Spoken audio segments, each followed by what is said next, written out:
Donald Henry Gaskins Jr., also known as Pee Wee Gaskins and Donald Henry Parrott Jr., was a very bad man.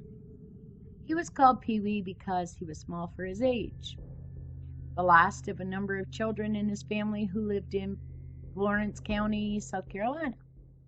He was only about 5'4" and 130 pounds or so.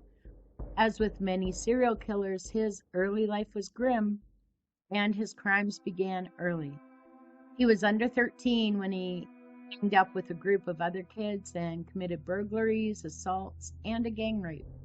By 13, he was convicted of an assault on a young girl, a cousin of his, with an axe, and was sent off to the South Carolina Industrial School for White Boys for 5 years. Who decided on the names of these places, by the way? There, probably due to his size, he was raped regularly by other juvenile inmates. He escaped, got himself married, and then returned to finish his sentence. He was finally released in 1951 when he was 18. His freedom didn't last long, though. In 1953, he attacked a teenage girl with a hammer because she allegedly insulted him. It was off to prison this time for 6 years. His first killing would happen there, allegedly to impress his fellow inmates. He killed Hazel Brazel and claimed it was self defense. He had 3 years tacked on to his sentence for that. But after that murder, he was no longer a victim. He was the aggressor and the bully, if anything. Like the reform school, Henry escaped the prison, hiding in a garbage truck and then fleeing to Florida. He was caught, returned, and finally released in August 1961. Did he go to work? Study? Become a law abiding citizen? Of course not. This is a story about a serial killer. He went straight back to a life of burglaries and violence. In 1963, he was arrested for the rape of a 12-year-old girl. He fled before he was sentenced, though, and would be found and arrested in Georgia. He was sentenced to 8 years and paroled near the end of 1968, and at that point, he moved back to South Carolina, to the town of Sumter, and began to work in a roofing company. Maybe he was getting a little old for the criminal life. Nah, that wasn't the case. Gaskins would eventually confess to 80 to 90 people that he killed, but most of those confessions have been discredited by authorities. Other than Hazel Brazel, though, he would commit 14 other murders. Those bodies have been found and identified, and records and testimonies substantiate Pee Wee as the killer. Most of the people were not stranger hitchhikers, as Gaskin would claim, people he knew.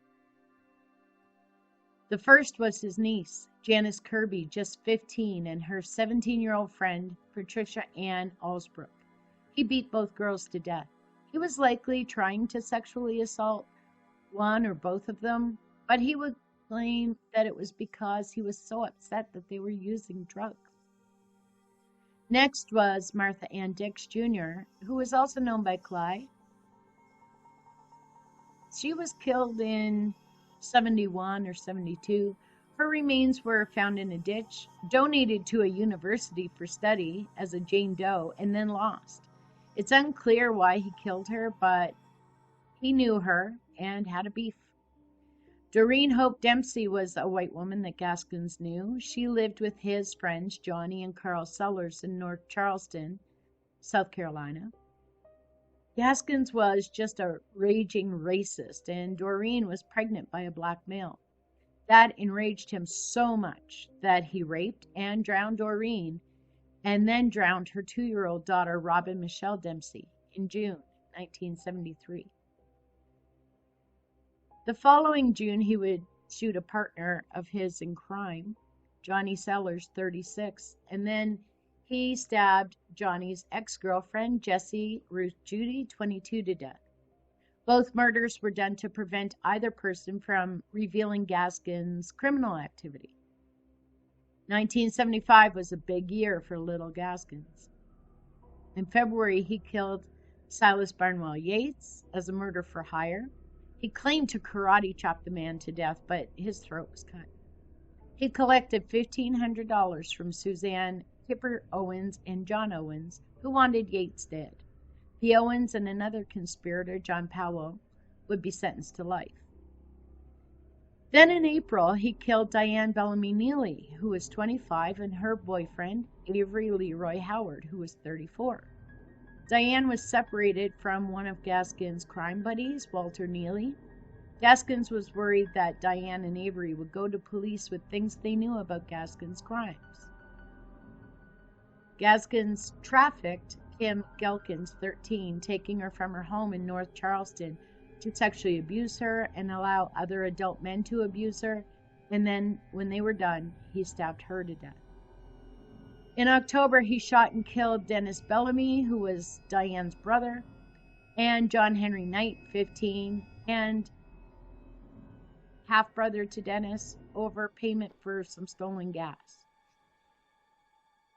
The last confirmed murder wouldn't come until 1982.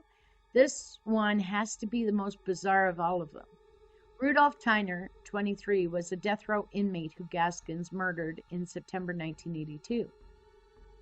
Tyner had killed 2 store owners in a robbery, hence being on death row. He was appealing for a new trial, though, and the son of those shop owners, Tony Simo, paid $2,000 for the murder. He had Simo mail some C4 concealed inside the heel of a shoe to him in prison. He made an improvised bomb with the C4, which was hidden in a radio speaker, and had Tyner test the speaker. When he put it up to his ear, Gaskins put the speaker wire in a power outlet, setting off the C4, and that was that for Tyner. Simo would be convicted in that case and given a sentence of 8 years in prison. He was in jail and able to kill Tyner because Walter Neely, ex-husband of Diane, brother-in-law of Dennis, confessed his knowledge of the Bellamy and Knight murders.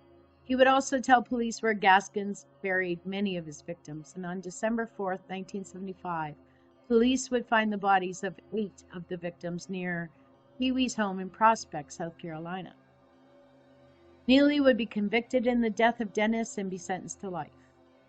Along with the 8 buried bodies on Gaskins' property in his own personal graveyard, he would lead them to the bodies of Patricia Ann Alsbrook in a septic tank in Sumter County, Kim Gelkins in Williamsburg County, and Silas Yates, also in Williamsburg County. Martha Dix was found in 1977 in Sumter County. In 1978, he would reveal where Kirby's body was located in Prospect. He was sentenced to death in 1976 for one murder, but that was commuted to life, while South Carolina's laws were changed to conform to a U.S. Supreme Court ruling on the death penalty. However, he was then tried for the death of Tyner and given the death penalty again. This time, South Carolina's laws had changed to conform to the U.S. Supreme Court guidelines. Historically, it was the first death sentence on a white man for killing a black man in South Carolina. He would make a lot of confessions to other murders while sitting on death row, but again, most of those have been discredited and there's no evidence to support them. It is likely he was just trying to game the system to get himself removed from death row, or at the very least to cause delays in his execution. But he was executed in September 1991 by electric chair. Just hours before that, though, he would try to take his own life by cutting his wrists. And he would say that he only ever regretted 2 of the killings, that of his niece and Jessie Judy. Shortly before his execution, he would send a letter to a novice nun, Holly Gatling, denying all but 5 of the murders he was ultimately accused of, including those he said he regretted. Thank you for listening. If you're enjoying these videos and want more, don't forget to subscribe and turn on your notifications so that you don't miss any videos. Thank you for watching. We really appreciate it.